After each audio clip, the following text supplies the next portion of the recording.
di sini terasa mengasyikkan. Sebab cuma permainan, cuma game yang bisa kita lakukan kapan saja kalau kita mau, sambil menikmati cemilan dan minuman yang lezat. Sementara bagi saudara-saudara kita di sana, di Palestina, di Gaza, perang telah mengubur seluruh mimpi dan masa depan mereka. Sejak perang berkecamuk, belasan ribu anak-anak telah terkubur.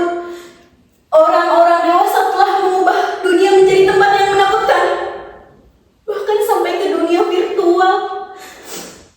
Mengapa Tuhan tak menciptakan bumi yang lain, yang hanya dihuni oleh anak-anak saja, dipenuhi dengan tempat bermain, rumah-rumah yang tentram, makanan yang cukup, juga dekat persahabatan dan persaudaraan.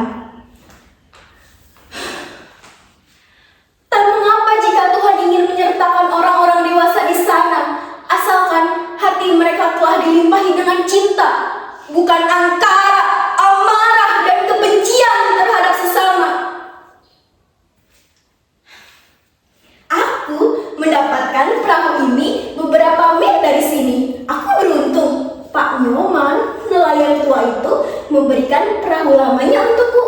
Dengan dibantu Pak Nyoman, aku menyusuri laut dangkal hingga sampai ke tempat ini. Dengan perahu itulah maksudku aku dan teman-temanku, Made, Joshua, Ali, Christine, Butet, Harun, dan Melin akan pergi jauh sekali.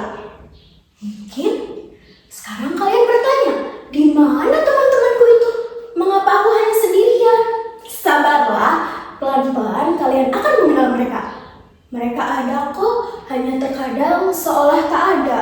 Karena itulah aku menyisir daerah pantai ini hingga menemukan sebuah ide sederhana, yaitu membuat perahu persaudaraan yang akan berlayar lepas menuju Gaza.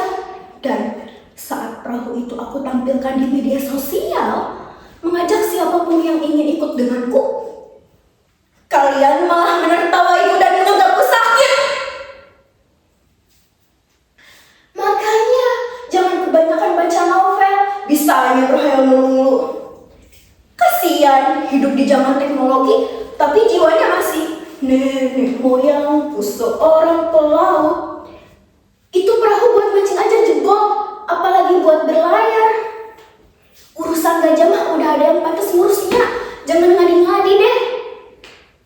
Pelawak, sayangnya nggak lucu. Begitulah kalian menanggapi ajakanku. Aku hampir saja merasa gila. Untunglah pada suatu malam teman-temanku datang untuk menemuiku. Idenya sederhana, bermula dari hobiku memainkan game peperangan dan rasa kasihan yang tiba-tiba muncul begitu saja terhadap korban perang anak-anak di Gaza. Aku mengajak teman-temanku berkumpul dan berpikir untuk melakukan sesuatu. Hanya bagaimana kalau kita kumpulkan bala atau pakaian atau dana selama 1 bulan, lalu kita bawa berlayar. Begitu kata Melin. Aku akan membuat sebuah lagu cinta untuk anak-anak di Gaza. Lagu ini akan kita sebarluaskan di seluruh media sosial. Dari situlah kita akan mendapatkan empati yang besar dan sejumlah uang untuk membantu Gaza. Ide Joshua ini langsung disetujui oleh Butet. Lain lagi dengan Ali dan Harun. Mereka mengajak kami makan makanan secukupnya dan tidak berfoya-foya. Sedangkan Christine mengajak kami untuk menuliskan surat lalu mengadukannya pada Tuhan. Aku dan Made bertugas mencari perahu untuk melayarkan semua harapan itu. Ya, semua sudah kulakukan sebisa-bisaku, semampu-mampuku demi membuat sahabat-sahabatku itu bahagia dan bangga memiliki aku.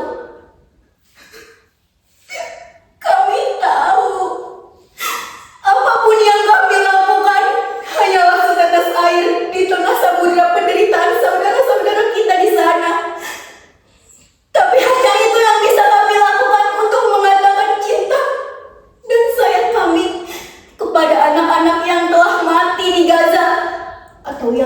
sedang bertahan dengan remah-remah roti.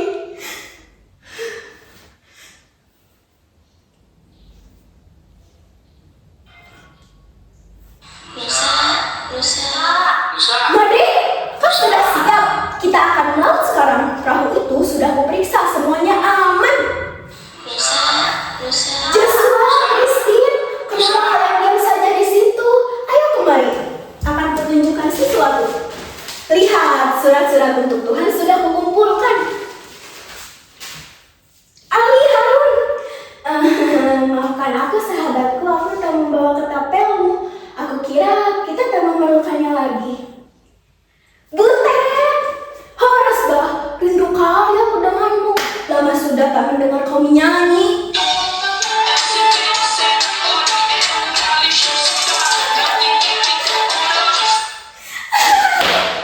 Masih saja kau berlagak macam penyanyi rock and roll itu rupanya. Melin? Ada apa? What? Kau tak jadi ikut dengan kita?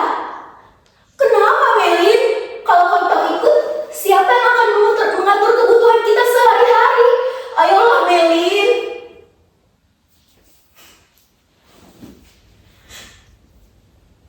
Melin adalah sahabatku yang tiba-tiba menghilang setelah terjadi sebuah kerusuhan.